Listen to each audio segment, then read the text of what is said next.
Question है कि आपका ओपिनियन से मतलब शहर का जो भी है रहने वाला वो गांव में बसना चाहिए, गांव का ये है तो शहर वाले को क्या करना चाहिए? क्योंकि अगर कोई खेती भी ज़मीन भी ले ले तो उसका भी तो आपने बोला है 3 जनरेशन का नहीं है तो वो अपना हक का नहीं माना जाएगा। तो उसके उस हेवस में तो पीपीपी मॉडल में वो भी छीन सकता है और शहर वाला गांव में खेती करने का भी उतना ये नहीं है, एक्सपीरियंस नहीं है, कुछ भी कर नहीं पाएगा। तो शहर वालों के लिए क्या ज़रूरी है करना? देखिए, मैं आपको 2-3 चीज़ें बताता हूँ जिसके बारे में आपको एकदम क्रिस्टल क्लियर पता होना चाहिए। पहले तो आपको नगर यानी शहर, हमारे यहाँ शहर नहीं नगर होते थे, नगर और गांव का एक्चुअल मॉडल हमें पता होना चाहिए। गांव हमारे देश में असल में हमको पढ़ाया गया और बचपन से हमको किताबों में सिखाया गया कि भारत एक कृषि प्रधान देश है। ये गलत है, 100% गलत है। भारत कृषि प्रधान देश नहीं है, भारत उत्पादन प्रधान देश है। भारत जो है प्रोडक्शन का हब होता था और ये आज नहीं होता था। आज हम कहते हैं कि भारत की जो अर्थव्यवस्था है वो टॉप 10 में पहुंच गई है, फिर हम टॉप 5 में पहुंचने वाले हैं, फिर हम टॉप ऐसे करके पहुंचने वाले हैं। आज भारत किसी भी पोजीशन पर पहुंच गया हो, आप देखोगे कि भारत की जितनी संपत्ति है वो ऐसे है जैसे 4-5 पिलर्स के पास जाके कॉन्सेंट्रेट हो गई है, वहीं जाके कंसोलिडेट हो गई।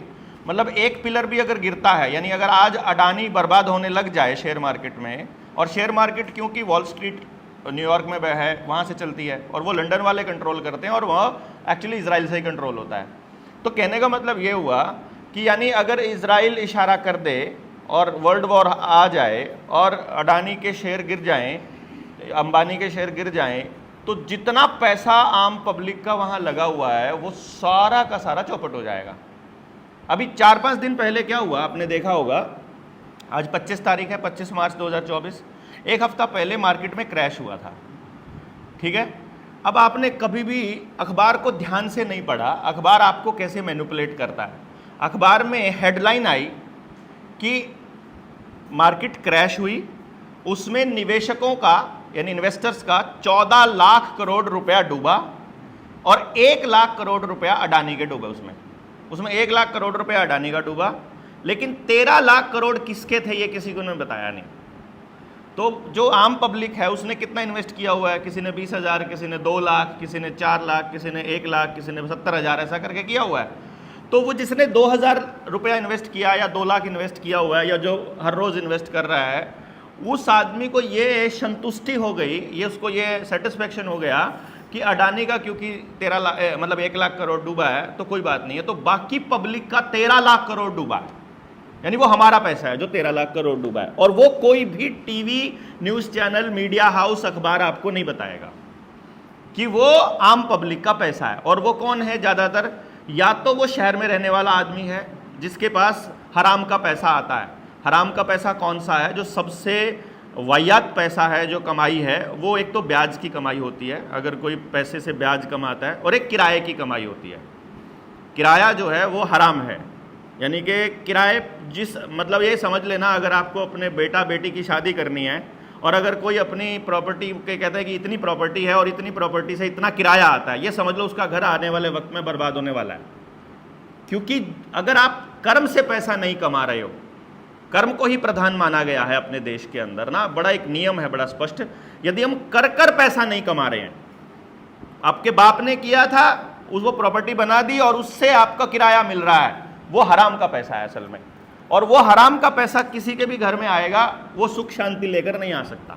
सुख शांति केवल वही पैसा लेकर के आएगा जो आपने अपनी मेहनत से कमाया है।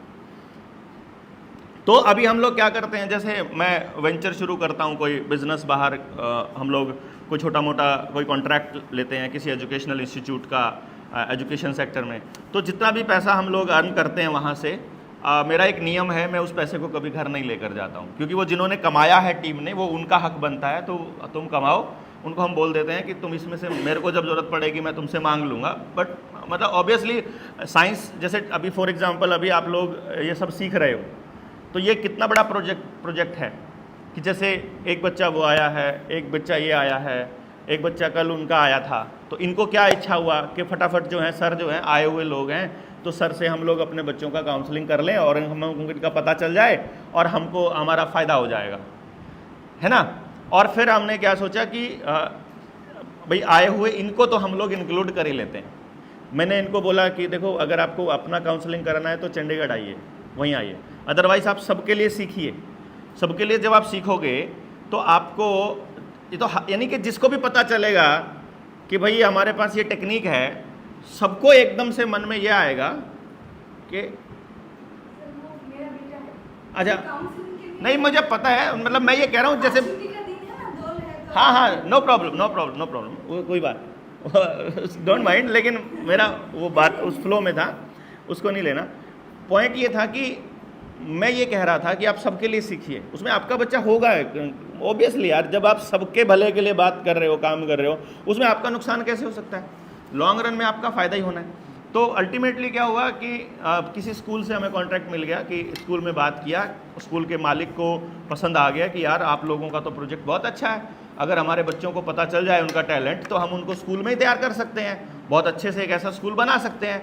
माँ बाप से बात किया, माँ बाप ने यस कर दिया। अब अगर हम आपको कोई सर्विस दे रहे हैं तो आपको भी बदले में हमें कुछ देना चाहिए, तो फिर वो कुछ पैसा, कुछ धन जो है वो हमको देना शुरू कर दें।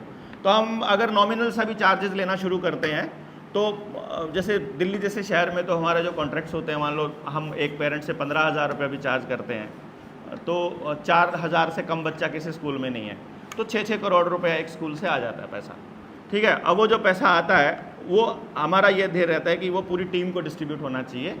वो हालांकि साइंस मेरी है, ट्रेनिंग मेरी है, टेक्नोलॉजी मेरी है, सब कुछ मेरा है, लेकिन आई डोंट थिंक ये मेरा है, मतलब हमारी कोई ऐसी गुंजाइश, ऐसी औकात नहीं है कि हम उधर लेके जाएं। तो हम अपने घर में मैं नहीं लेकर जाता हूँ, मैंने नियम बनाया हुआ है कि इसका जितना भी लाभ होगा ये समाज को ही होगा, हमें होगा ही नहीं, इसका हमें लेना ही नहीं। तो अगर हम इस सोच के साथ चलता हूँ तो मेरी टीम को भी फिर अपने पास रखने का शौक नहीं रहता, उसको भी मालूम पड़ता है कि मेरे पास 20 परिवार हो गए, अब अगर मेरे साथ कोई इमरजेंसी आएगी तो 20 परिवार मेरे साथ है, तो मैं क्यों टेंशन लूँ इतना। जब मुझे इतना कॉन्फिडेंस है कि मेरे इतने परिवार मेरे साथ कनेक्टेड है तो मैं क्यों टेंशन लूँ। जैसे मैं पिछली बार की बात है, मैं नगर वाले पे आ रहा हूँ, इस पर नगर क्योंकि वहीं आएगा नगर को घुल मिला के। तो वो जो पिछली बार जब हम एक मीटिंग के अंदर, आपने कल एक सवाल पूछा था कि इस टेक्नोलॉजी का कुछ तो फ़ायदा होता होगा, तो कल एक क्वेश्चन, एक जवाब और था कि सर आप तो कह रहे हो कि इसका नुकसान है। मैंने कहा फ़ायदा बताओ ना तुम एक।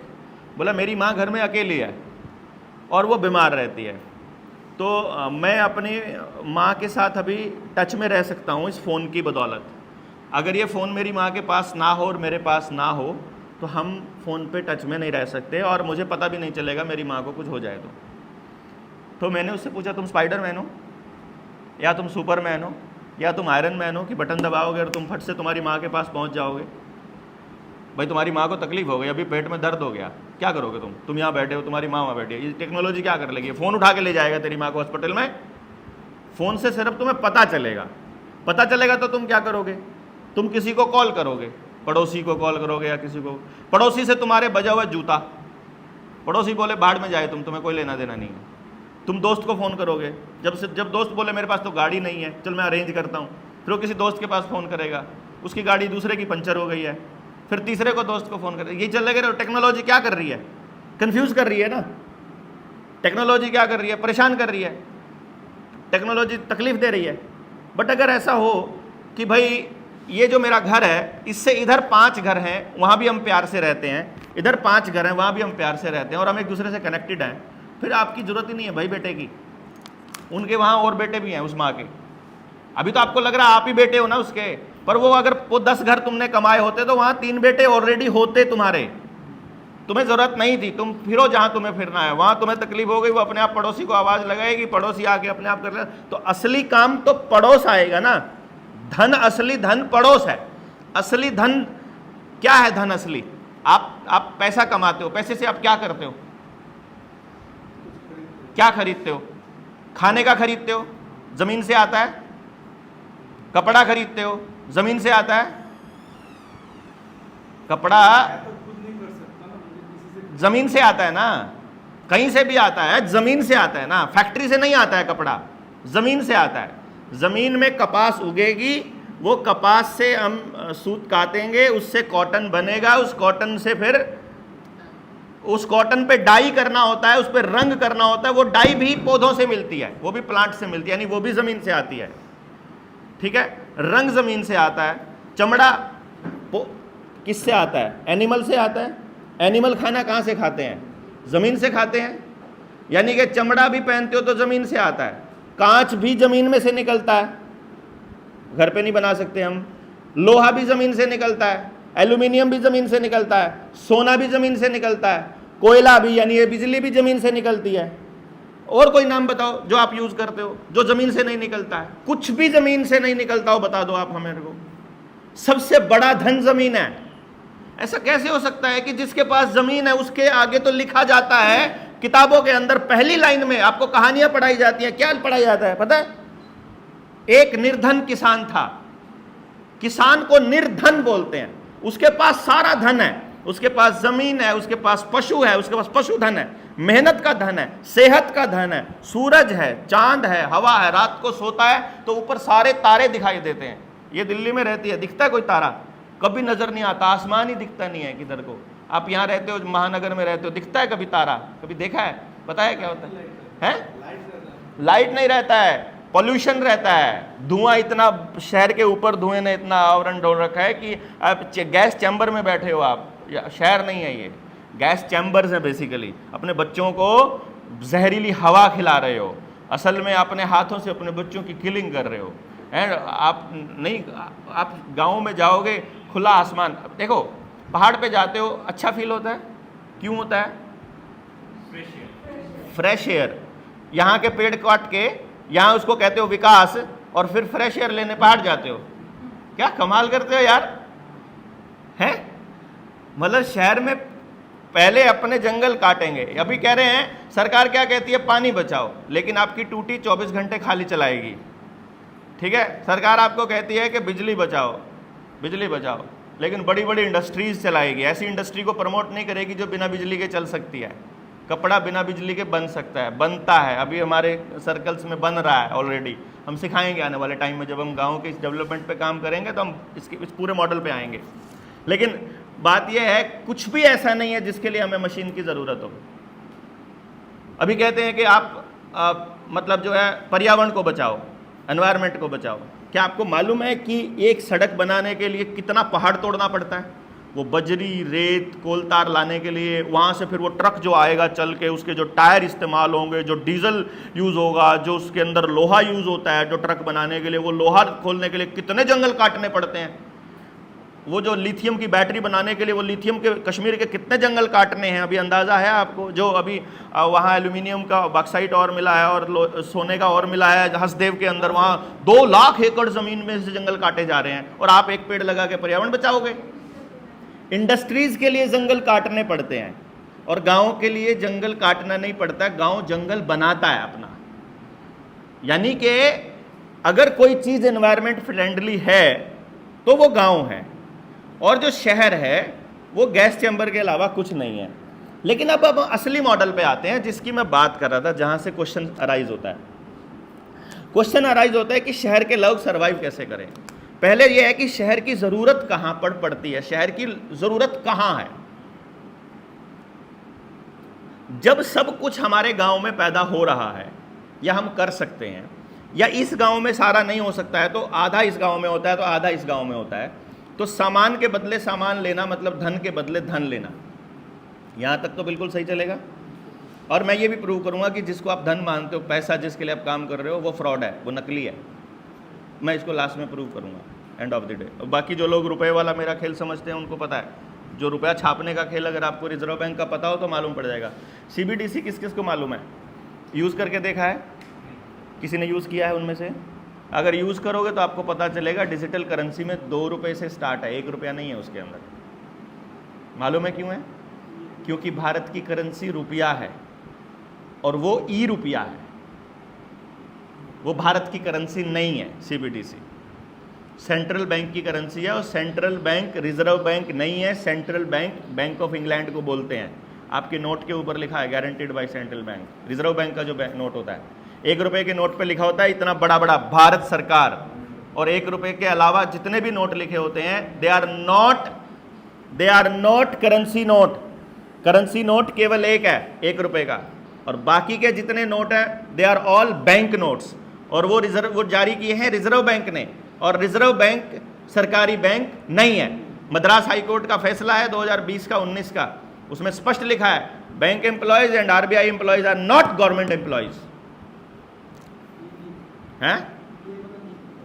हाँ, पढ़ना आप, उसमें लिख लेना, सर्च कर लेना, एनडीटीवी की बड़ी खबर और दूसरी सारे जितने बड़े बड़े चैनल्स हैं उन सबकी खबर आई थी कि एक तरह की ये तो सरकारी नहीं है, हम तो इनको सरकारी मान रहे थे, union bank of India, state bank of India, हम इनको सरकारी मान के बैठे हुए हैं, किसी को नहीं पता। अब वो रिजर्व बैंक के हैं, रिजर्व बैंक बना रहा है नोट, उसमें नीचे लिख रहा है guaranteed by the central government. अब सेंट्रल गवर्नमेंट तो लोग सोचते हैं क्योंकि अखबार में लिखा आता है केंद्र सरकार तो सेंट्रल गवर्नमेंट भारत सरकार को बोलते होंगे। भारत सरकार के ऑफिशियल सिर्फ 3 नाम है। आपके पासपोर्ट के ऊपर लिखा होता है रिपब्लिक ऑफ इंडिया, आपके डॉक्यूमेंट पे लिखा होता है गवर्नमेंट ऑफ इंडिया अगर कोई ऑफिशियल ऑर्डर आता है, और तीसरा एक ऑर्डर आता है जो कोर्ट में जो लिखा जाता है वो होता है यूनियन ऑफ इंडिया वर्सेस फलाना डिमकाना, ये चलता है। यानी कि सेंट्रल गवर्नमेंट नाम की कोई चीज़ ऑफिशियली एग्जिस्ट नहीं करती इंडिया के अंदर। तो गारंटी किसकी है? जो 1934 में रिजर्व बैंक बना, उस टाइम अंग्रेज़ों का यहाँ राज चलता था, वहीं के बैंक ऑफ वहाँ पार्लियामेंट, इंग्लैंड की पार्लियामेंट से कानून बनते थे, और पार्लियामेंट की इंग्लैंड की पार्लियामेंट से जितने कानून बनते थे उन कानूनों में सेंट्रल गवर्नमेंट लिखा जाता था। तो सेंट्रल गवर्नमेंट है वही है अभी भी, और अभी ये सेंट्रल बैंक डिजिटल करेंसी उन्हीं की करेंसी है, और ये हर दुनिया के हर देश में चालू हो रही है। अब इसके लिए पहले बताएंगे अरे इंडिया की करेंसी की वैल्यू बढ़ गई है। इंडिया की करेंसी की वैल्यू ना बढ़ सकती है ना घट सकती है। जिस चीज़ की वैल्यू घटती है या बढ़ती है वो वस्तु होती है, वो करेंसी नहीं होती है। करेंसी वो होती है जिसकी वैल्यू कभी घटती नहीं है। करेंसी का स्टैंडर्ड हमेशा फिक्स रहता है, स्थिरांक होता है, कांस्टेंट रहता है, और वो कांस्टेंट है 15 रुपए की एक मोहर। This is the standard. यानी 1 रुपए में 15 रुपए की एक मोहर का मतलब है एक मोहर में होता है 11.664 ग्राम सोना। तो 11.664 ग्राम सोना को 15 से डिवाइड करोगे 1 तोला को, तो 1 रुपए की वैल्यू आएगी 777 मिलीग्राम सोना। यानी कि भारत की करेंसी का 1 रुपया उसकी वैल्यू है 777 मिलीग्राम सोना। उतना ही सोना रिजर्व बैंक की करेंसी के जो नोट हैं इनके 5000 रुपए में आते हैं। यानी भारत की करेंसी के 1 रुपया आरबीआई की करेंसी के 5000 के बराबर है। अभी भी ऑफिशियली डॉक्यूमेंट है हमारे पास, आरबीआई के दिए हुए सर्टिफाइड कॉपीज हैं।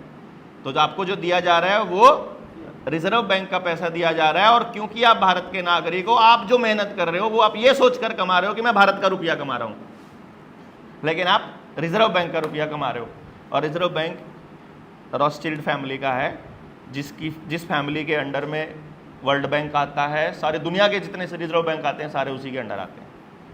सो कितना बड़ा गेम प्लान है, यू वॉन्ट अंडरस्टैंड। लेकिन जो पॉइंट था वो ये था कि भारत एक उत्पादन प्रधान देश है, प्रोडक्शन इसका मेन फोकस रहता था।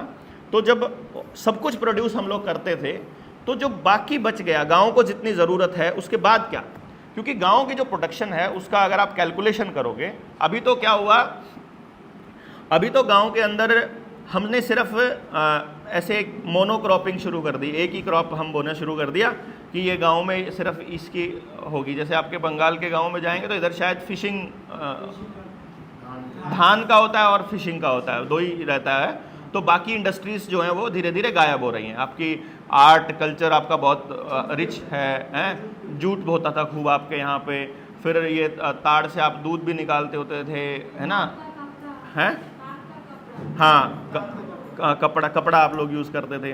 तो वो सारा इंडस्ट्री इन्होंने धीरे धीरे मल्टीनेशनल कंपनीज को ट्रांसफ़र करने के लिए ऐसे कानून बना दिए कि आपका वो काम करना मुश्किल हो जाए। जैसे हमारे यहाँ हम अपना मीठा बनाते थे, अपना गन्ना खेत में बोया, उसी से शक्कर निकाली, उसी से गुड़ निकाला, उसी से जूस निकाला, उसी से लाड़ा निकाला अपने डंगरों के लिए, तो सारी चीज़ें हमारी हो गई। तो अब उसको जब तक वो खा रहा है आदमी तब तक वो बीमार नहीं पड़ेगा, उसको शुगर कभी नहीं होगी। तो शुगर देने के लिए उसको सल्फर वाली चीनी देनी है। अब जैसे उसी से खांड भी हमारी बन जाती थी जो चीनी का अल्टरनेट है। तो तो अब उसको चीनी देनी है, तो उन्होंने क्या किया कि एक कानून बना दिया कि तुम्हारा जो ये कलेसर है, तुम्हारा जो कोल्हू है, इससे प्रदूषण फैलता है और प्रदूषण के जो नॉर्म्स हैं तुमको सर्टिफिकेट लेना पड़ेगा इस डिपार्टमेंट से। एनजीटी का ऑर्डर है कि तुमको जो है ये सब जो है बंद करना पड़ेगा। तो वो बंद करना पड़ेगा क्योंकि वो पोल्यूशन फैलता है, तो वो पोल्यूशन उससे फैलता है और फिर उसके बाद फैक्ट्री खुल जाएगी फिर। और फैक्ट्रियों के लिए रिलैक्सेशन है प्रदूषण में, मतलब आपकी छोटी इंडस्ट्री के लिए कोई रिलैक्सेशन नहीं है। अगर कुम्हार की भट्टी जल रही है उसको कोई रिलैक्सेशन नहीं मिलेगा, लेकिन प्लास्टिक की फैक्ट्री चल रही है उसमें कोई दिक्कत नहीं है। आप अगर डंपिंग यार्ड का प्लास्टिक जला रहे हो तो कोई दिक्कत नहीं है। तो जब आपके गाँव में ही प्रोडक्शन हो रही है तो आपके गाँव में पॉलीथीन नाम की कोई चीज़ नहीं आएगी, क्योंकि आपका कुछ भी शहर से नहीं आ रहा है। शहर से नहीं आ रहा है तो कैरी बैग ज़ीरो, क्योंकि आपका सब कुछ वहीं बन रहा है।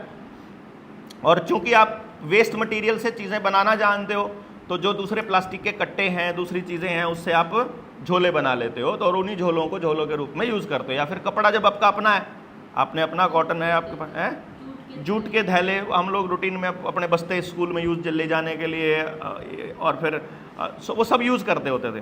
तो जो प्लास्टिक है गाँव के अंदर वेस्टेज जो है वो ज़ीरो है।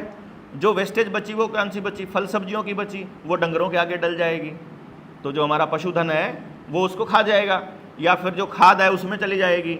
गोबर है वो सारा खाद में चला जाएगा, मूत्र है सारा खाद में चला जाएगा। तो गोबर, मूत्र और सब्जी फल का जो कचरा है, जो भी बायोडिग्रेडेबल है, वो सारा चला गया खेत में, और नॉन बायोडिग्रेडेबल कुछ है ही नहीं है। मैंने वो टाइम अपने गाँव में देखा है कि कुछ भी नॉन बायोडिग्रेडेबल नहीं है। तो पोल्यूशन ज़ीरो है गाँव के अंदर। ज़्यादा से ज़्यादा पोल्यूशन धूल मिट्टी के रूप में मिलेगा, और धूल मिट्टी पोल्यूशन नहीं होता है।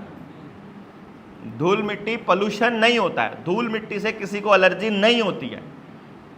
अगर किसी को मिट्टी से एलर्जी है, किसी को धूल से एलर्जी है, किसी को धूप से एलर्जी है, किसी को गेहूं से एलर्जी है, किसी को इन चीज़ों से एलर्जी है, तो ये केवल उन बच्चों को मिलेगी जिनको पैदा होते ही बिल गेट्स वाले ये सुइयाँ लगती हैं, इंजेक्शन्स लगते हैं।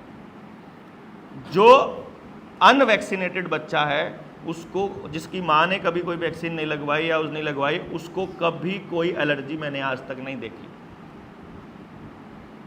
ठीक है, क्लैरिटी। ऑटिज्म भी केवल उनको मिलता है, वो मैंने कल आपको बताया ही है। डिसलेक्सिया भी केवल उनको मिलता है। 100% का गारंटी है, गारंटी भी नहीं, गारंटा है। ठीक है, तो अभी आपके पास ये पता चल गया कि गाँव के अंदर प्रोडक्शन ही प्रोडक्शन है। और कितनी प्रोडक्शन है, अगर इसका आपको इसकी सच्चाई अगर आपको जाननी है तो यूनाइटेड नेशंस या वर्ल्ड इकोनॉमिक फोरम की वेबसाइट पर जाइए। यूनाइटेड नेशंस में हर देश की इकोनॉमी के बारे में वहाँ डिटेल्स दी हुई है। 1947 में ये लोग बोलते हैं कि भारत आज़ाद हुआ। ध्यान से सुनना आप मेरी बात को। ये बोलते हैं ना भारत आज़ाद हुआ, आपने भी यही सुना ना, भारत आज़ाद हुआ है ना, आपने भी यही सुना। और हमने पूछा सरकार से कि भारत आज़ाद हुआ, वो आज़ाद होने वाला दस्तावेज प्राउड का विषय होना चाहिए कि शर्म का विषय होना चाहिए? भाई आज़ाद हुए हम, प्राउड फीलिंग होना है, तो उस दस्तावेज को सर्कुलेट करके दुनिया को बताते क्यों नहीं कि ये देखो ये आज़ाद हो गए हम, ये कागज़ है जिससे हम आज़ाद हुए। हमने सरकार से पूछा कि भारत आज़ाद कब हुआ, और जिस दस्तावेज के आधार पर आज़ाद हुआ उस दस्तावेज की कॉपी चाहिए हमको, सर्टिफाइड कॉपी आरटीआई में। और किससे आज़ाद हुआ, गुलाम कब हुआ था, और किसने अथॉरिटी दी थी गुलाम होने की, ये सर्टिफाई करने वाला कौन था कि किसने गुलाम किया है, ये किसने कहा कि पार्लियामेंट जो है वो ऑर्डर बनाए, वहाँ से कानून बनेगा और मेरे ऊपर भी वो लागू होगा, ये किसने कहा है? और अभी भी भारत की जो पार्लियामेंट बैठी हुई है, ये पार्लियामेंट अभी भी कानून बना देती है, ये मेरे पे लागू होगा, ये किसने कहा? मैंने कब कंसेंट दी अपनी? मैंने कंसेंट दी क्या?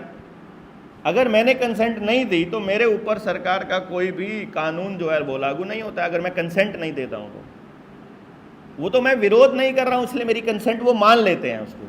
वो एक नोटिफिकेशन जारी करते हैं, लाइक अ डिक्लेरेशन, जैसे कि कोई एफिडेविट की तरह से होता है कि मैं इसका ये एक लीगल डॉक्यूमेंट आपको समझना पड़ेगा, लीगैलिटी इसकी समझनी पड़ेगी कि अगर मैं आपको कोई नोटिस भेज देता हूँ, लीगल नोटिस, कि भाई तुमने मेरे से पिछले साल जो है वो 2 लाख रुपया लिया था और मुझे वो 2 लाख रुपया मेरा वापस कर दो, तो अगर आप उसका जवाब 1 महीने तक नहीं देते हो, 28 दिन तक अगर उसका जवाब नहीं देते हो, तो वो आपकी साइलेंट कंसेंट मानी जाएगी, और उसके बाद वो जो मेरा नोटिस है, लीगल नोटिस, वो कोर्ट में एडमिसिबल होगा। कोर्ट उसको सुनेगी कि इसने ठीक कहा था। अगर ये उस लीगल नोटिस का जवाब किसी वकील के उस पर दे देता है, लीगल नोटिस का जवाब के तौर पर दे देता है कि तुम जो बोल रहे हो वो सही नहीं है, पहले प्रूफ दो मुझे, फिर मुझे सबूत देना पड़ेगा इसको, फिर ये उस सबूत का फिर जवाब देगा। मतलब जब तक वो चलता रहेगा, जैसे ही मैं जवाब देना बंद कर दूंगा तो मैं मान गया उसकी बात, और जब वो जवाब देना बंद कर देगा तो वो मान गया मेरी बात, सामने वाला बंद कर देगा, तो वो उसको साइलेंट कंसेंट बोलेंगे। तो अब किसने हमको गुलाम होने वाला दस्तावेज भेजा, किसने हमको सुनाया, वो हमको सुनाने के बाद भी चुप रहे हम, ये कौन साबित करेगा? तो ये बात कहना कि भारत गुलाम था, ये भी एक बहुत बड़ा फ्रॉड है जो हमारे बच्चों को पढ़ाया जाता है, स्कूलों के अंदर हिस्ट्री में पढ़ाया जाता है। पूरा हिस्ट्री मैनिपुलेटेड, पूरा हिस्ट्री मैनिपुलेटेड, टोटल अपने हिसाब से राजा ने बनाया हुआ। अभी भी राजा बना रहा है, अभी का राजा भी हिस्ट्री अभी की जो लिख रहा है, अखबारों में जो छप रहा है, वो सारा झूठ छप रहा है। सबको मालूम है ना, मीडिया सारा का सारा बिकाऊ चल रहा है। तो जब वो झूठ छप रहा है, तो आज से 50 साल बाद जो हमारे बच्चे जब बूढ़े बड़े हो जाएंगे, यानी जो बच्चा आज 1 साल का है वो आज 50 साल बाद 51 ईयर का होगा, तो उसके भी पोता पोती होंगे। वो जब अखबार में पढ़ेंगे तो 50 साल बाद हम लोग जिंदा अगर बचे मान लो, तो हम 80 के 90 के 100 के हो जाएंगे। और अगर हम बोलते हैं तो हम अपने पोता को बोलेंगे कि बेटा ये अखबार में सब झूठ लिखा हुआ है, और बोलेंगे बूढ़ा पागल हो गया है। अभी तो यही कर रहा है ना, अभी का जो बच्चा है वो हमारे बूढ़े को क्या बोल रहा है कि दिमाग खराब है इसका, इसको अकल ही नहीं है, तुम्हें क्या पता आज की टेक्नोलॉजी का। वो ऐसे बोलता ना, तो अरे दादा तुम्हारा टाइम और था, अरे दादा तुम दूसरे टाइम के लोग हो, आज टेक्नोलॉजी का जमाना है। क्योंकि आपको पहली लाइन में से today is the day of information technology and science and technology, है ना। और साइंस एंड टेक्नोलॉजी के लिए आपको फिर आज से 20 साल पहले ऐसे लिखवाए गए थे और उसमें रट्टा मरवाया गया है। ऐसे कभी रट्टे नहीं मरवाए जाते, लेकिन रट्टा मरवाया जाता है कि तुमको यही लिखना है कि भाई जिस चीज़ का फायदा होना है उसका नुकसान भी होता है, या जिसका नुकसान है उसका कोई तो फायदा होता होगा। तो आप सवाल पूछेंगे फिर अब कोई तो फायदा होता होगा, फिर हम बताएंगे कि चलिए बताइए। देखो ओवरऑल फ़ायदा फिर मैंने आपको कल के सेशन में भी बताया था, फिर से मैं आपको बता रहा हूँ और फिर आज फिर बता रहा हूँ। अगर वो चीज सच है तो सिर्फ फायदा होगा। Got it? अगर वो सत्य है, अगर वो ट्रुथ है तो सबका फायदा होगा। और अगर वो एक हिस्से का फायदा कर रहा है और एक हिस्से का नुकसान कर रहा है तो वो सच नहीं हो सकता। 100 में से 99 का फायदा कर रहा है और 1 का भी नुकसान कर रहा है तो अभी उसमें झूठ आ गया। इसका मतलब तो हमारा जो टारगेट क्या है वो ट्रुथ सीकिंग है कि वो कौन सी चीज है जिसकी वजह से उस 1 का नुकसान हो रहा है, वो भी निकालो ना, क्यों हो रहा है उसका। क्या वो जो 1 है जिसका नुकसान हो रहा है, क्या वो पार्ट ऑफ द यूनिवर्स नहीं है? क्या वो पार्ट ऑफ द एग्जिस्टेंस नहीं है? क्या वो लिविंग बीइंग नहीं है? नॉन लिविंग बीइंग वो क्या नहीं है? नॉन लिविंग बीइंग को भी आप नॉन लिविंग बीइंग कैसे कहते हैं? आप पहाड़ को नॉन लिविंग कैसे कह सकते हो? आप पत्थर को नॉन लिविंग कैसे कह सकते हो? नॉन लिविंग चीज़ें फिर तो यूज़ होने की होनी नहीं चाहिए ना। वो तो आपकी लिवलीहुड के लिए यूज़ हो रहा है तो वो यूज़ हो रहा है, देयर इज सम यूज़ उसका। तो किसी का भी लिविंग है, नॉन लिविंग है, पत्थर है, पेड़ है, पहाड़ है, नदी है, पानी है, समंदर है, किसी का भी इतना सा भी नुकसान होता है तो वो झूठ है और झूठ पर लगाम लगनी चाहिए। The question is this. तो गांव इस तरीके से डिजाइन किया गया था कि उसमें किसी का भी नुकसान नहीं होगा। अगर किसी के घर में 20 भैंसे हैं, देखना अब इसको समझना, उसके घर में 20 भैंस हैं और रहने वाले 5 मेंबर हैं या 10 मेंबर हैं, तो इतना दूध होगा कि उनसे वो पिया नहीं जाएगा। तो पुरखों ने नियम बनाया कि दूध बेचना नहीं है। दूध बेचना मतलब पूत बेचना, हमारे वहाँ पर ये कहा जाता है। दूध बेचने को पूत बेचना, बेटे के बेचने के बराबर माना। तो दूध बेचेंगे नहीं तो फिर उस दूध का क्या करेंगे? लस्सी बनाएंगे अगले दिन उसका, घी बनेगा और लस्सी बनेगा। उस लस्सी का इस्तेमाल क्या होगा, जिनके घर में गाय भैंस नहीं है वो सुबह फ्री में ले जाओ, घी अपना यूज हो जाएगा। जिनके घर में, ऐसा भी तो हो सकता है जिनके घर में कोई नहीं है तो गांव का वो आदमी ले जाओ। दूसरा, अगर दूध आपको लस्सी नहीं बनानी है और आपको लगता है कि इतनी ज़्यादा लस्सी यूज नहीं होती है, तो आप दूध गाय के या भैंस के थन में ही छोड़ देंगे उसके बच्चे के लिए, क्योंकि उसके चारों थन में जितना दूध है वो असल में तो उसके बच्चे का है। हमें उससे उधार लेना चाहिए कि भाई तुमसे हम उधार ले रहे हैं, हमें हमारे बच्चों के लिए चाहिए, अगर मान लो ले ही रहे हैं। पॉइंट क्लियर हुआ? तो इसमें ना बच्चे का नुकसान, ना भैंस का नुकसान, ना आदमी का नुकसान, ना समाज का नुकसान। वो भैंस या गाय सुबह चरने जंगल जा रही है, जंगल के अंदर दूसरे जीव जंतु हैं वो भी खा रहे हैं, वो दूसरे जीव जंतु फिर आपके खेतों में आके नुकसान नहीं करेंगे। लेकिन आपने अगर जंगल काट दिया तो फिर आपके खेत में आवारा पशु आके घुस जाएंगे। आवारा पशुओं के लिए तो जंगल होता ही था। अब जब जंगल है वहाँ पर, जब हम जंगल जा रहे हैं, जब हम सुबह लैटरिन करने के लिए 4 बजे उठते हैं तो बाहर जंगल में जा सकते हैं। हमारे वहाँ एक रिवाज होता था, एक होता था, खुरपा होता है एक, मिट्टी खोदने के लिए हम यूज़ करते हैं ना, उस पेड़ों के आसपास, छोटे छोटे पौधों के आसपास, उस खुरपी बोलते थे। तो वो खुरपी से जाओ, उसमें खड्डा करो, उसमें अपना लैटरिन करो और ऊपर से ढक दो, क्या पोल्यूशन होगा? और जंगल में वहीं पर पानी का गड्ढा है, वहां पर आप वॉश करके आ जाओ, पानी वेस्ट होगा? एक बूंद पानी की वेस्ट नहीं हुई, इतना सा भी पोल्यूशन नहीं हुआ। और मिट्टी बनने में 24 घंटे में वो मिट्टी बनना शुरू हो जाता है, 3 दिन में लैटरिन मिट्टी बन जाएगी, वाह मिट्टी में कन्वर्ट हो गया। तो पोल्यूशन जीरो, बीमारी जीरो। सुबह क्योंकि 4 बजे उठना पड़ेगा, आप दोपहर को 7 बजे नहीं जा सकते ना। जो हम लोग जब 6 बजे उठते थे तो हमारे बड़े वाले कहते हैं दोपहर में उठता है, 6 बजे को दोपहर बोलते थे। आजकल वाले 11 बजे उठते, 12 बजे उठते हैं, जानवरों की तरह सोते रहते हैं, मतलब पड़े रहते हैं, रात को सोना नहीं होता है। उनको खराब करने के लिए ये हथियार पकड़ा दिए, वो मोबाइल जिसको आप लोग बोलते हो, वो पकड़ा दिया उसको बर्बाद करने के लिए, बिल्कुल। क्योंकि जो बच्चा उसका इस्तेमाल करेगा, वो आर्ग्यूमेंट अगर करेगा तो उसके पास आर्ग्यूमेंट नहीं है, वो बस मैं नहीं करता, मैं तो करता ही नहीं, मैं सुनता ही नहीं, उसको सुनना ही नहीं है, बिकॉज उसके पास लॉजिक नहीं है, आर्ग्यूमेंट नहीं है, समझ नहीं है, और उसके पास हिम्मत भी नहीं है। सबसे बड़ी बात है उसके पास हिम्मत नहीं है, डेयरिंग नहीं है कि वो अपने हाथ से कुछ कर ले। जिसको अपने हाथ से करना आता है वो कभी नहीं डरेगा किसी चीज़ से, लेकिन जिसको अपने हाथ से करना नहीं आता वो डरेगा कि मुझे सब कुछ कराया मिल जाए, मैं बस सुबह 9 बजे उठूं, ड्यूटी पे जाऊं, शाम को आ जाऊं और मेरे को बस पैसे मेरे अकाउंट में जो है मेरा काम चल जाए, बस फालतू नहीं, इससे ज़्यादा नहीं। उससे ज़्यादा डरता है कि यार कौन दूध निकालेगा है, कौन डंगर पालेगा, कौन गोबर साफ करेगा, कौन रोटी बनाएगा है, कौन लात खाएगा उसका, है ना। हाँ, वो बताया उन्होंने आपको बताया। देखिए मैं यही बता रहा हूं, अभी हम अनसोशल काम में आ गया। देखो कितना कमाल की बात है, नई जनरेशन उसे अनसोशल काम बोल रही है, लेकिन वो पैकेट से दूध पीने को नहीं बोल रही है। और पैकेट वाले दूध की खासियत क्या है मैं आपको बताऊं, है?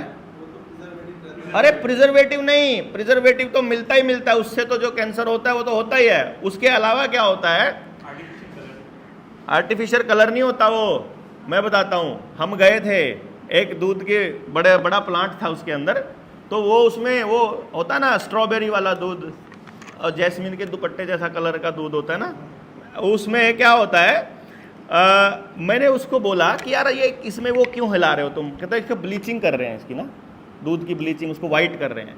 तो मैंने कहा ब्लीचिंग क्यों कर रहे हो, ये स्ट्रॉबेरी वाला है। बोला स्ट्रॉबेरी वाला नहीं है, वो असल में क्या होता है यार, गाँव में अगर दूध वो भैंस गाय है उनका थन खराब है ना, तो हम लोग क्या करते हैं कि उसको छोड़ देते हैं बच्चे के लिए, बच्चा भी नहीं उसको मतलब पीने देते, उसको बिल्कुल छोड़ देते हैं कि इसको अभी ठीक होने देते हैं, जब भी ठीक हो जाएगा बाद में देख लेंगे।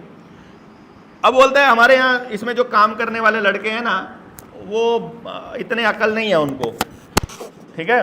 वो क्या करते हैं, वो जो कप लगाते हैं ना दूध सक करने के लिए, सक्शन पंप, वो पंप लगाते हैं ना, तो वो चारों थन पे लगा के चलते हैं, ऐसे चलते हैं। वो नहीं देखते हैं कि धन खराब है, तो उसमें वो पस होती है, ब्लड होता है, बीमारियां होती हैं, वो सारी निचोड़ के वो दूध में इकट्ठा कर देती हैं। अब वहाँ भैंसें होती हैं हजारों की संख्या में, तो हज़ारों लीटर लाखों लीटर दूध आता है, वो लाखों लीटर दूध सारा उधर जाके वो फिर वो ब्लड है तो वो उसको वो स्ट्रॉबेरी वाला दिखता है, तो उसको फिर वो ब्लीचिंग करते हैं। जो ज़्यादा ब्लीचिंग नहीं हो पाती तो उसमें फिर वो अपना स्ट्रॉबेरी का फ्लेवर डाल देते हैं कि चलो लोगों को, इनको क्या पता है कि कौन से वाला क्या रंग है, असली रंग है कि नकली रंग है।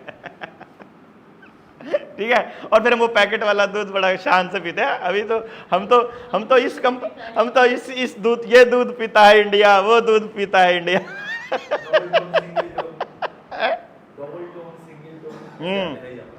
टोन करे हुए दूध पीता है। अगर आपका बच्चे को आपने प्योर रखा है ना, मतलब मैं आपको बताता हूँ, जैसे हमारा ये यशस्वी है ना, इसको ये हमारा लेबोरेटरी टेस्ट था हमारे घर में। मतलब हम दूधिये से दूध लेते थे ना, तो जो दूध अब शहर में रहते हैं तो दूधिये से लेना पड़ेगा, पैकेट का तो हम नहीं लाएंगे। तो दूधिये को जो दूध लिया उसकी एक घूंट हम इसको पिला के देखते थे, ये ऐसा कर दे तो भाई नहीं, ये पास नहीं है, क्योंकि ये इसने अपनी दादी के हाथ का प्योर पिया हुआ था गाँव में, बिना केमिकल का, बिना बिनोले, वो मतलब खेत का ही सारा कुछ यूज़ करते होते थे हम लोग, तो इसको प्योर दूध का टेस्ट मालूम था। तो ये ना कभी पैकेट का पिया इसने, ना कभी ख़राब दूध पिया इसने, इसको मालूम था ये दूध पहली घूंट पे नहीं अच्छा नहीं है, तो भाई ठीक है, रिजेक्टेड है। हमें ज़रूरत ही नहीं है। अब हमारे वाले बच्चों को तो पहले दिन से पता ही नहीं है ना प्योर और मतलब ख़राब दूध का क्या मतलब है। अब जैसे आपने बोला, आपको तो बचपन से ही बताया गया ना कि ये नॉन सोशल जॉब है, ये सोशल जॉब नहीं है, क्योंकि वाइट कॉलर जॉब को बढ़िया जॉब बोला कि जो मतलब सोफिस्टिकेटेड से कपड़े पहन के जाएं, कोट पैंट पहन के जाएं, वो क्यों सिखाया गया? क्योंकि वो नर्सरी क्लास में ना आपके बच्चों को सीबीएसई के स्कूल के अंदर एक किताब आता है, कैदा आता है, उसमें आता है ना कौन फार्मर है, कौन वो है आपका बच्चा है नहीं है, तो अभी किसी बच्चे को पड़ोस में दिखाना। देश में एक तड़ीपार है, काफ़ी मशहूर है, वो पता है ना आप लोगों को कौन है? तड़ीपार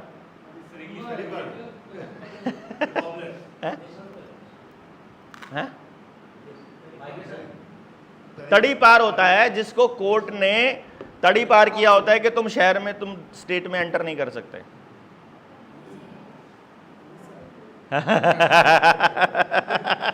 आजकल पुलिस का मालिक है वो, एक ऐसा क्रिमिनल जिसको कोर्ट ने कहा था कि तुम स्टेट के लिए खतरनाक हो, तो तुम्हारा स्टेट में एंट्री बैन है।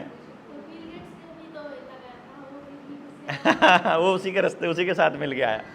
तो आप उस मतलब मैं कहने की कोशिश ये कर रहा हूं कि आप अपने अगर बंगाल के किसी बड़े गुंडे की फोटो एक उस पर किताब पे चिपका देना, कोट पैंट पहना के, और उस बच्चे के पापा की फोटो है, हाँ, और उसके उस बच्चे के पापा की फोटो लगा दो आप किसान की ड्रेस में, और उस बच्चे से पूछो जेंटलमैन कौन है,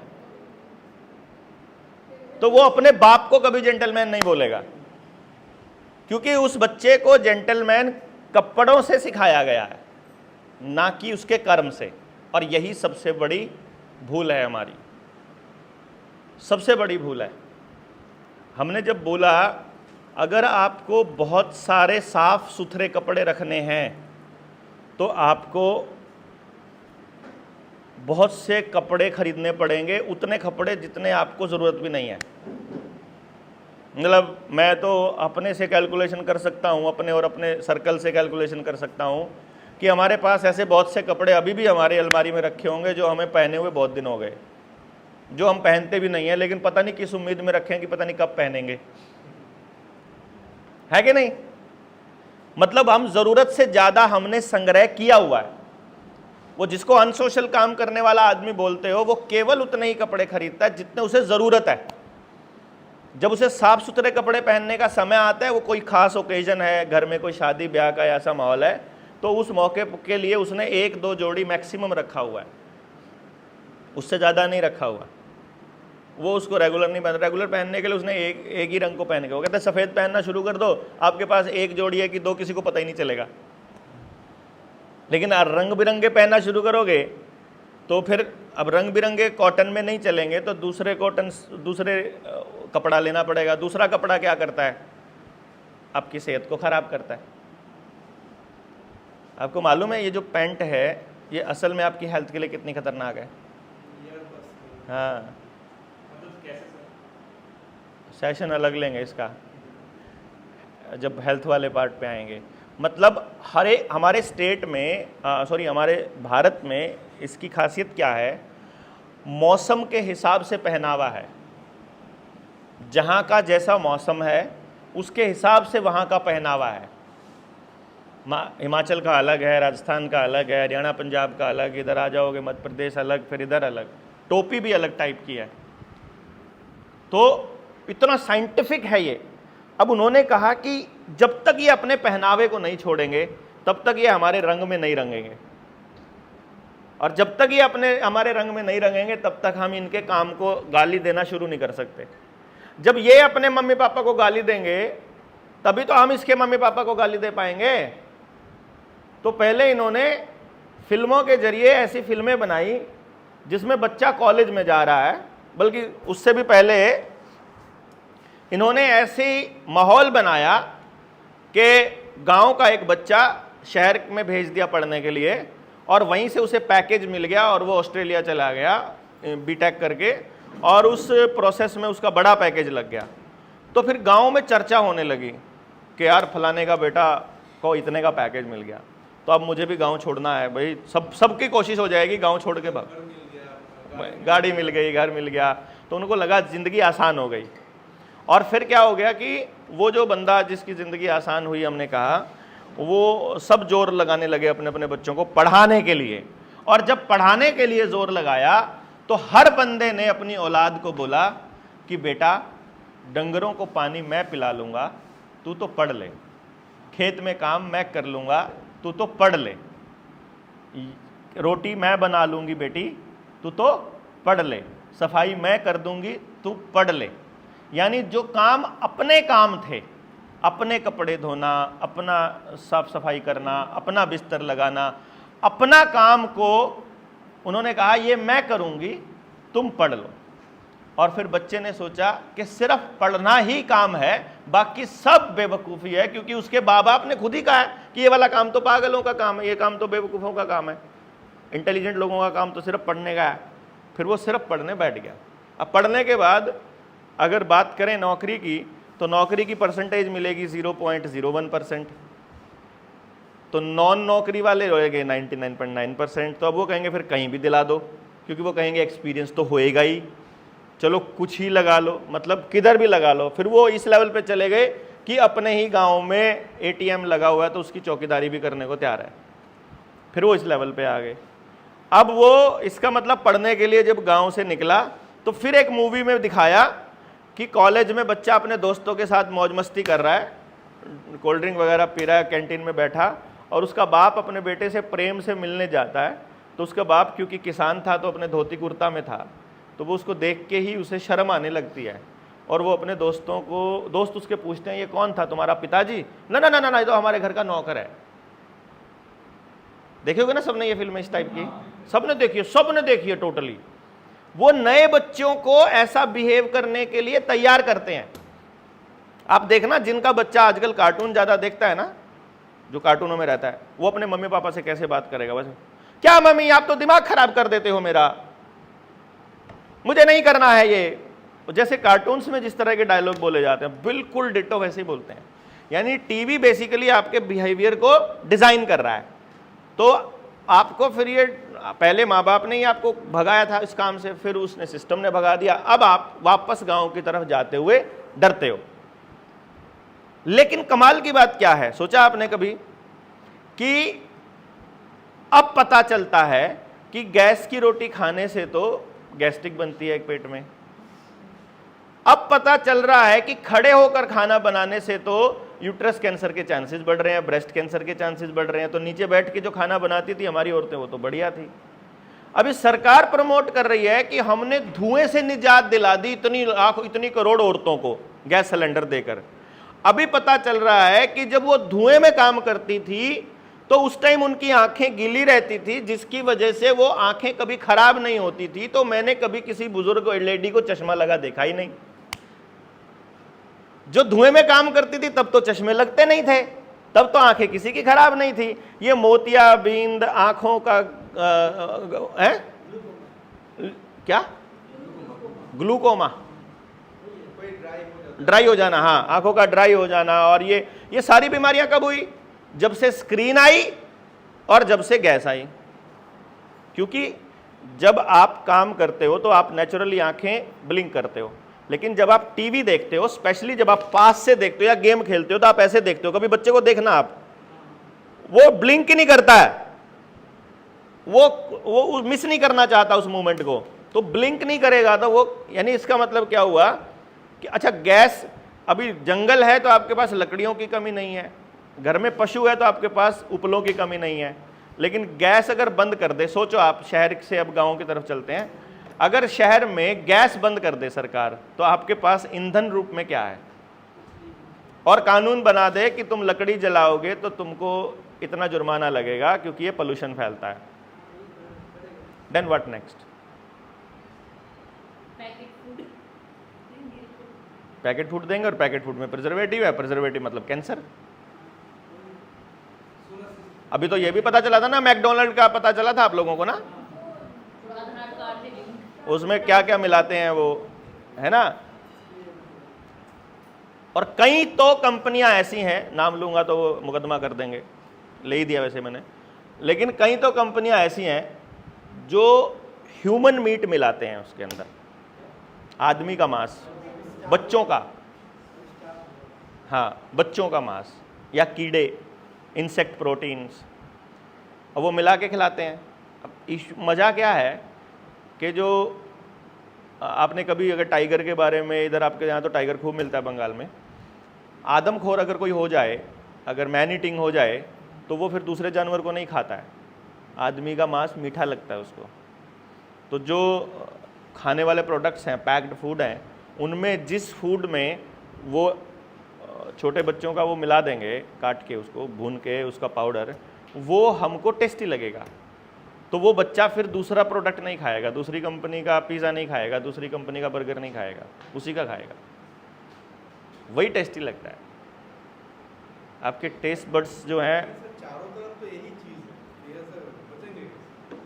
देखो हम ये नहीं कह रहे हैं कि ज़्यादा क्या है, हम कह रहे हैं सच क्या है। ज़्यादा की तरफ सोचना होता फिर तो हम उन्हीं की तरह सोच रहे होते और उन्हीं की तरह बोल रहे होते, फिर तो उन्हीं में एडजस्ट होने की बात कर, फिर हमको क्रांतिकारी, रिबेलियन, सरकार के विरोधी क्यों कहता कोई। अभी मैं बात कर रहा हूं एजुकेशन पे, और करनी पड़ रही है मुझे इन व्यवस्थाओं पे, है ना। और ये इसलिए करनी पड़ रही है क्योंकि जब आप अपने इस एजुकेशन के थ्रू जब आप अपने गांव को सेल्फ सस्टेन्ड बनाने चलोगे, तो आपको पता लगना चाहिए कि जो आपके चारों तरफ में जो कानून बनाने वाली प्रक्रियाएं हैं, वो बनाई गई हैं कि आपका गांव बर्बाद होकर के शहरों में शिफ्ट हो जाए, बनाई गई हैं। तो जब आप वापस गांव में शिफ्ट होने के लिए जाओगे, तो इतनी सारी मुसीबतों का सामना करना पड़ेगा कि आपको सरकार के खिलाफ लठ उठा के खड़ा होना पड़ेगा कि तू गांव में घुसकर दिखा। पीपीपी मॉडल का जवाब है, ये बता रहा हूं मैं आपको। पब्लिक प्राइवेट पार्टनरशिप में मेरी गांव की अगर हमारी डिमांड यह है कि जल, जंगल, जमीन और जानवर का फैसला हम करेंगे, हमारा पानी पे कंट्रोल तुम्हारा नहीं होगा, हमारे गैस पे कंट्रोल तुम, जंगल पे, अगर जंगल हमारे पास है, हमें तुम्हारी गैस कनेक्शन की जरूरत नहीं है, हमको नहीं लेना तुम्हारे को, जंगल है ना हमारे पास। जमीन अगर हमारे पास है तो जमीन है तो हमारे पास सब कुछ है, अपना कपड़ा बना लेंगे, अपना चमड़ा बना लेंगे, अपने बर्तन बना लेंगे, अपनी बाल्टी बना लेंगे, अपना सब बना लेंगे, नहीं तुम्हारी जरूरत है। और जानवर अगर हमारे पास है तो खाने पीने की किसी चीज की कमी हमारे पास नहीं है, न्यूट्रिशन अपना पूरा, जंगल में से न्यूट्रिशन भी आ जाएगा, दवाइयाँ भी आ जाएंगी, सब आ जाएगा। फिर हमें शहर की ज़रूरत बिल्कुल नहीं है, सिर्फ नमक के लिए ज़रूरत पड़ेगी, और उसके लिए भी शहर की ज़रूरत नहीं है। शहर नहीं बनाता नमक, नमक वही बनाता है जहाँ से नमक बनता है, आ जाएगा, नॉट ए बिग डील, हमारे पास इतना सामान होगा। वो मैं क्यों बता रहा हूँ, ये इसलिए बता रहा हूँ क्योंकि जिस दौर को वो गुलामी का दौर बोलते हैं, उस दौर में भी सन 1857 में क्रांति हुई, और क्रांति को कैसे दिखाया जाता है, जैसे गरीब से लोग धोती लुंगी पहने लड़ रहे हैं, ये दिखाया गया ना हम लोगों को फिल्मों के जरिए। उस टाइम पर दुनिया के एक्सपोर्ट का 48% अकेला इंडिया करता था। आज कितना करता है मालूम है? पता है आज कितना एक्सपोर्ट करता है? 0.3% करता है। देश समृद्ध होता है एक्सपोर्ट करने से, इकोनॉमी बढ़ने से नहीं। जब उसके पास बाहर से चीजें आएंगी, धन जाएगा, धन आएगा। एक्सपोर्ट कौन सी चीज करेगा? जो उसके पास फालतू होगा। फालतू चीज दे के असली चीज मंगाओ जिस चीज की जरूरत है, तभी तो समृद्ध होंगे हम। हमें जिस चीज की जरूरत है वो हमें मंगाना पड़ रहा है, धन दे करके, मेहनत कर करके, सोना दे करके। सोने के बदले जा रहा है सब कुछ, पैसे के बदले नहीं जा रहा कुछ भी। ठीक है, यानी इसका मतलब क्या हुआ कि हम ऑलरेडी दुनिया के एक्सपोर्ट इंडेक्स में सबसे टॉप पर ऑलरेडी थे। अब पूरी दुनिया मिलकर तो 52% एक्सपोर्ट कर रही है और अकेला भारत कर रहा है 48%। तो हम मजबूत हुए कि गरीब हुए? उस टाइम पर, उस मूवमेंट पे 1860 में हम मजबूत हैं कि गरीब हैं? हम मजबूत हैं। कौन आएगा हमारे पास हम गरीब होंगे तो? गरीबों के घर में कौन खाना खाने जाता है भैया? गरीबों के यहां रहने कौन जाता है? अंग्रेज यहां आए थे, यहां कुछ मिलता होगा तो ही आए होंगे, या वो ये कहने आए थे कि नहीं हो तुम तो यार गरीबी में रह रहे हो भारत वालों, तुमको अमीर बना के जाएंगे। हैं? इतने बढ़िया हैं वो, इतने अच्छे लोग हैं कि वो आपको अमीर बनाने आए। लोगों को बोला अंग्रेजों ने डेवलपमेंट कर दिया। क्या डेवलपमेंट किया? बोला रेल पहले अंग्रेजों ने बनाई। रेल की जरूरत क्यों पड़ी हमको? हम तो पहले ही 48% एक्सपोर्ट करते थे।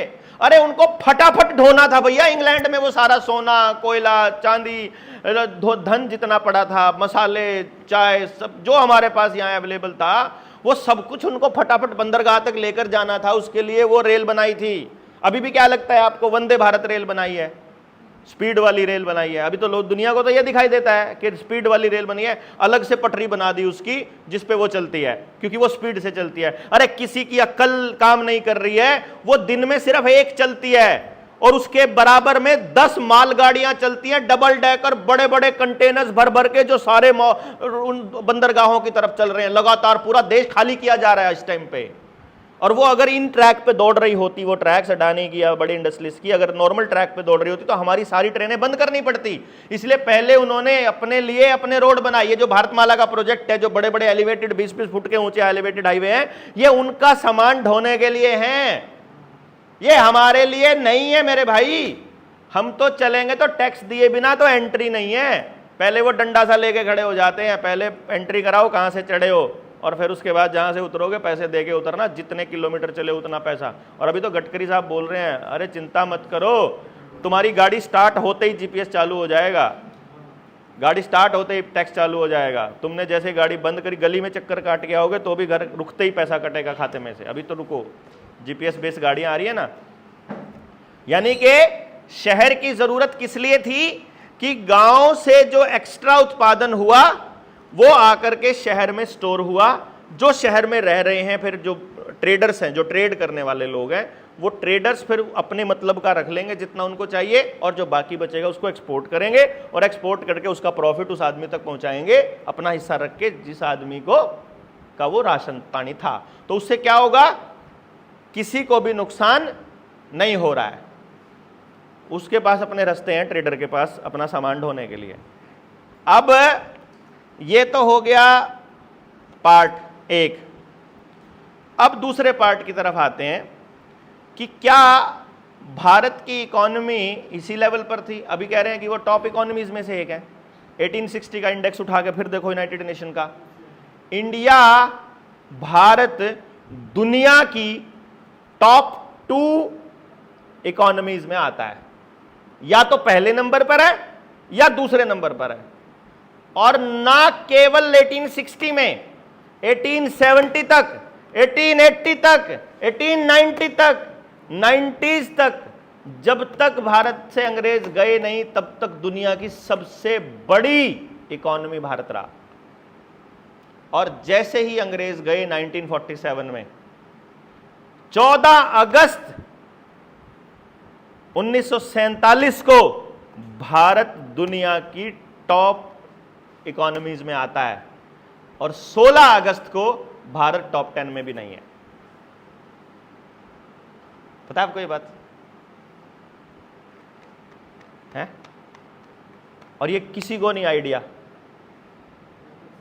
है। देख लो क्या हो गया, उन्होंने अपना करेंसी बनाया था, जो रानी के जो रुपये बनाए थे वो सोने और चांदी के बनाए थे, और उसका स्टैंडर्ड भी सोना रखा हुआ था। तो उन्होंने क्या किया कि जितना भी, उन्होंने कहा कि तुम अपनी करेंसी छाप लेना अब कागज़ के नोटों वाली, क्योंकि तब से पहले रिजर्व बैंक बना दिया था, हमारे वाली करेंसी हमको दे दो। वो अपने वाली करेंसी लेकर के निकल गए। उस करेंसी को अगर सोने में तब्दील कर दें तो वो बनता है लगभग 4.25 लाख मीट्रिक टन सोना, टनों में। मतलब रेलगाड़ियों में भर के सोना गया था, और भारत के हाथ में रह गए कागज के नोट, जिनके लिए फिर हमने अपने परिवारों को धोखा देना शुरू किया, जिनके लिए हमने लड़ना शुरू किया। असली धन वो ले गए, बाकी धन बचा फिर हमारे देश के लोगों के पास। पशुधन बचा, ज़मीन बची, परिवार बचा, खुशहाली बची, हेल्थ बची। उन्होंने फिर कमा लिया, वो फिर बन गए ऐसे ही, फिर ऐसा ही हालत पे। तो उन्होंने देखा जब तक ये गांव वाले जिंदा हैं, जब तक गांव जिंदा है, जब तक गांव के पास अपनी ज़मीन है, जब तक गांव के पास अपना जंगल है, जब तक गांव के पास अपना जानवर है, और जब तक गांव के पास अपना पानी है, तब तक ये कंट्रोल नहीं होंगे। और आपको एक बात बता दूं, आपने अपने पुरखों से, अपने पीढ़ियों में, पूरे भारत में, पूरे बांग्लादेश में, पूरे पाकिस्तान में, पूरे भूटान में, पूरे नेपाल में, जिस एरिया को ये लोग, पहले हमारा अखंड भारत, पूरे अफगानिस्तान में, कहीं से लेकर कहीं तक आप पूछ लेना, किसी भी गांव में कभी कोई अंग्रेज नहीं आता था।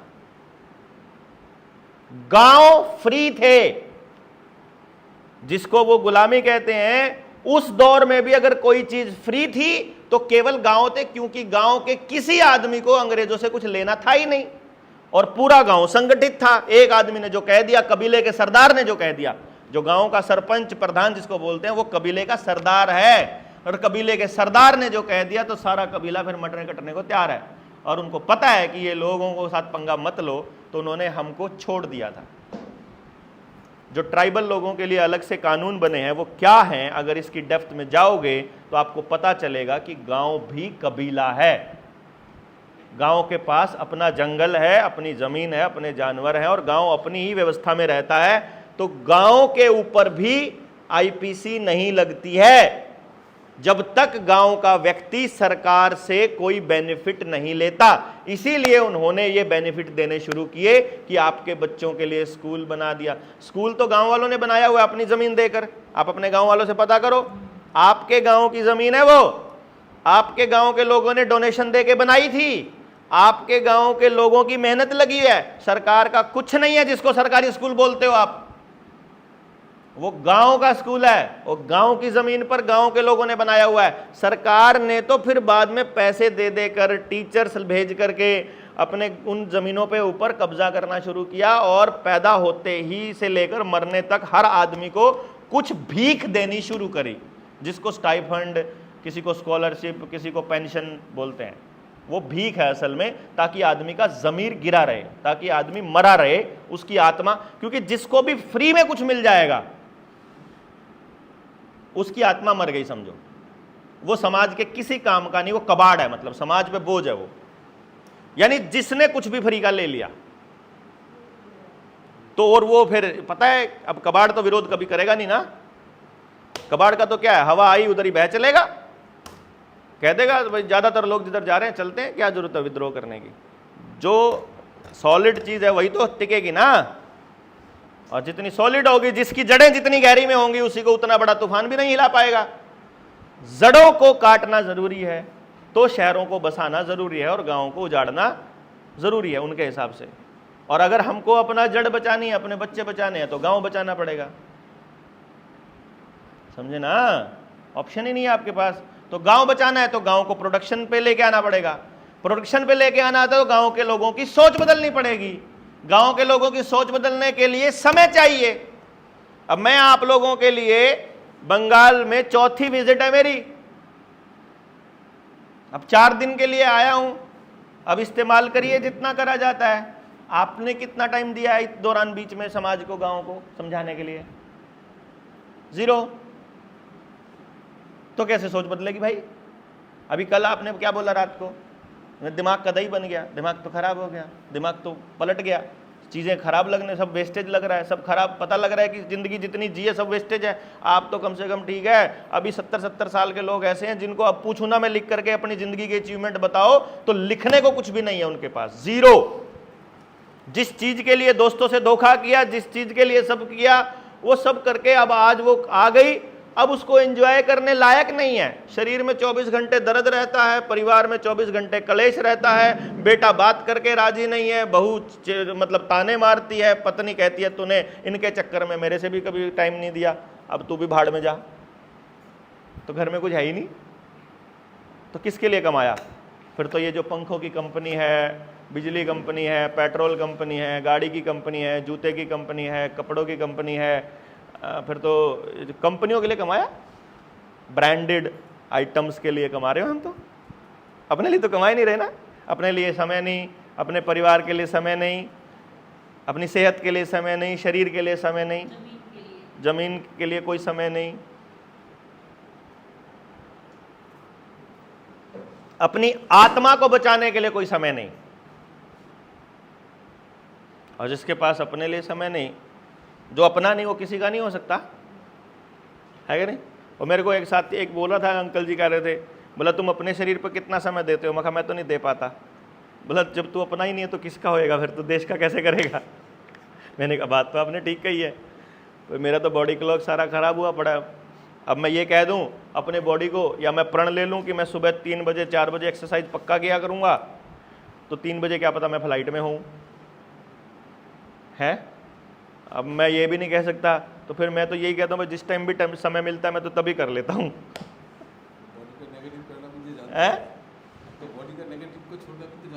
हाँ, छोटे नेगेटिविटी छोड़ना जानता हूँ, इसीलिए बचा हुआ हूँ, वरना कोई 24 घंटे काम करके नहीं बच सकता भाई जिंदा, और हेल्दी भी, मतलब बीमार भी ना पड़े,